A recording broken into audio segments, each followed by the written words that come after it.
Right, good evening, and thank you very much for joining me again today. Today is 21 December 2019, and I'm back with Mr. Albert Matapo from the Zimbabwe People Power Movement. How are you, sir? Fine, thank you, Mr. Gambakwe. How about you? Very well. We're almost at Christmas time, but we're going to continue with our daily discussions. Thank you, yes. And today I want to ask you a question that everyone has been asking me. When you say you're going to do people power, are you not overthrowing a legal government? Are you not doing a coup? Thank you very much. That's a very pertinent question, and that question is very important because also there are a lot of people asking me the same question, that how is the international community going to take it? Are we not going to be regarded as people who are overthrowing a government per se? And I've got the answers ready to explain to the people of Zimbabwe so that they get to know. The main reasons why it has become more than necessary for us Zimbabweans to call for and advocate for peaceful people power revolution, or our justification for people power revolution, and our refusal to participate in useless dialogues, as well as to participate in always rigged or flawed elections, but to invoke the power of the people in order to end the reign of ZANU PF junta by way of the issuance of an indictment against the illegal rule and the violation of our constitutional rights are as follows.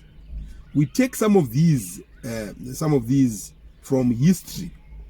In 1550, Magdeburg Confession legitimized the resistance against the Holy Roman Emperor Charles V. This was done through the use of a legal formula which was called the doctrine of lesser magistrate. And so this is one of the premise of our reasons to justify this.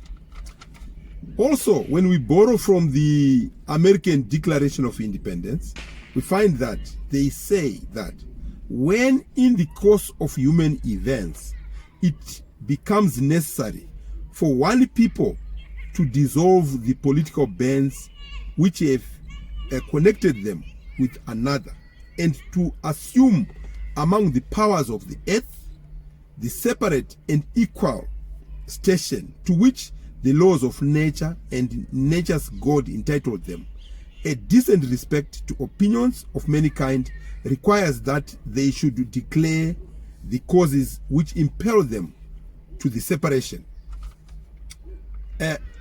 We now as Zimbabweans, we hold these truths to be self-evident, that all Zimbabweans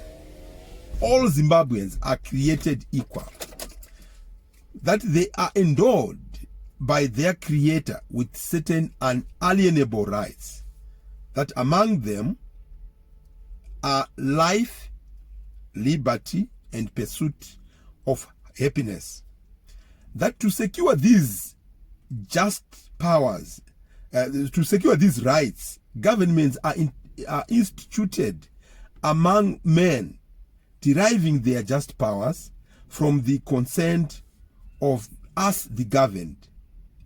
So whenever any form of government becomes destructive of these ends, it is our right to alter or to abolish it, and to institute new government which should lay its foundation on such principles and organizing its powers in such form as to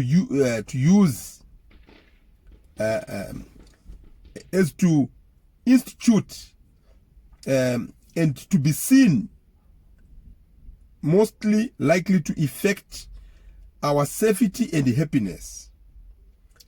A legitimate government should not be changed for light and transient causes, However, when a long train of abuses and usurpations pursuing invariably the same objects evinces a design to reduce us under absolute despotism, it becomes our duty, it becomes our sacred duty or our right to throw off such a government.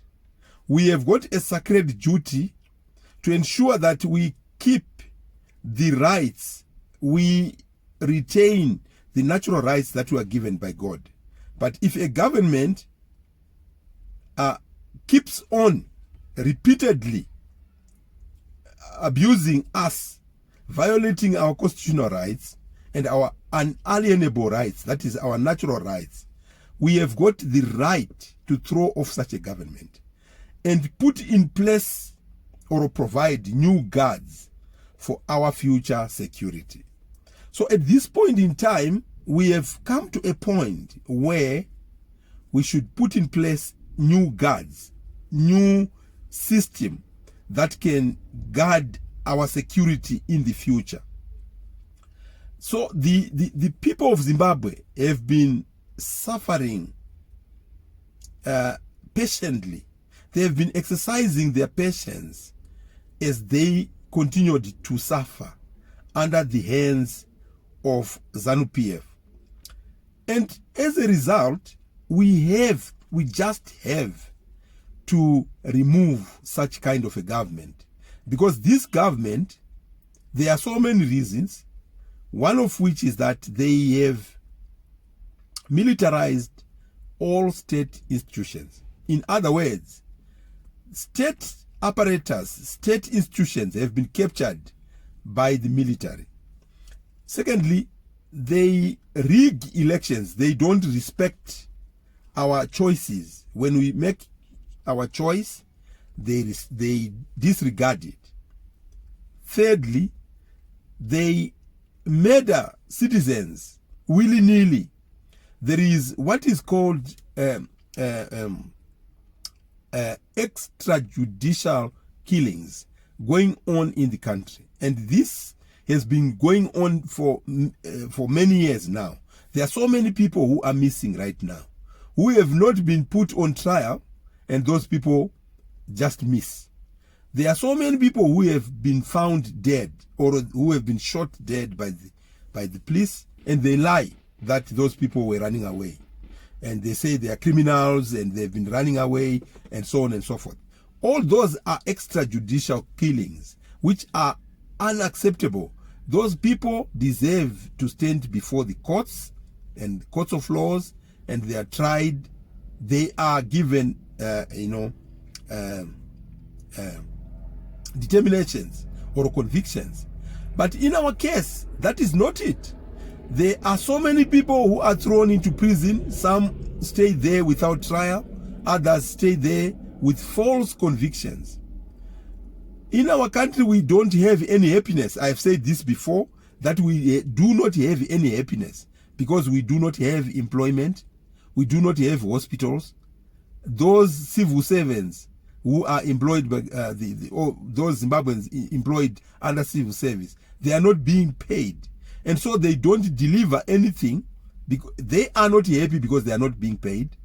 They also don't deliver anything, and so the citizens are not getting any government services. And yet, the regime continues to milk money from us and pocketing it. Our children are not going to school because teachers are not being paid. There is nothing happening in our country. There is no happiness whatsoever.